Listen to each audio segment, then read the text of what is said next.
تآمر وياك، ولو ما بيني وبينك علاقة أنا جذبني صوتك وجرة عواك وكثرة جدوبك باللحون الدقاقة يا ذيب، ما ودك خوي الشرواك يرافقك على النهب والسراقة يشرب شرابك ويتعشى معشاك ويرافقك في كل دون وساقة يا ذيب. بعض الناس تكره محياك اللي على رزقك تدور النفاقة لأنك فقر، والفقر يا ذيب مرضاك وأنا بعد مثلك قليل الرزاقة. انت الذي تشهد مضاريب يمناك، راعى الغنم منك يبيس الرياقة، كم ليلة حولت في مرح وشباك ونابك من الحوم الغوازي مذاقه. لا شك انا يا ذيب اللي سالفه وياك ابغي تعاهدني عهود وثاقه، الخبر مني يصلك ويتعداك نصيحة لا تحتسبها لواقه، تفصل معي وافصلك واحير انساك وباسمك لطلع لي وباسمي لطلع لك جواز وبطاقة. الذيب قال انا اسمعك واتوحاك ماني خويك يا ضعيف الصداقة، اسبوع الاول عشقتي طاحت هناك صويبت من يد عطيب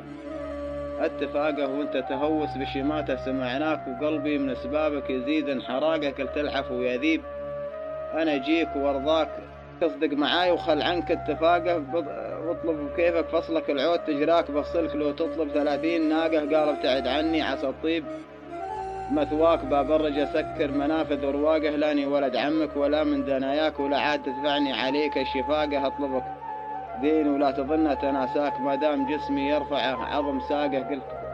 قلت اتهبى يلي اخبات النواياك يا الهيلقي يا ابو الخلا يا السحاقه، لا تحسبني لقمة باخر الحاك لذوقك سهم المنايا اذواقه. اطلع لحالك وانا الحالة تلاقاك وتبين في حول النظى من الزلاقه، اللي اكلتني جعل عمري فداياك لامك وابوك السابعه ولا حاقه لاصل الحفرك واحفرك واتمثناك وارميك ما بين الذيابين عاقه، لاسحق على رقبتك مع سير علباك وشق حلقك لين يصل اخناقه. هذا الصحيح وحامض العلم ينصاك في ساعة بيها معاك انت لاقى تدور دورات الليالي والافلاك، وكل يبين في خويه اطراقه.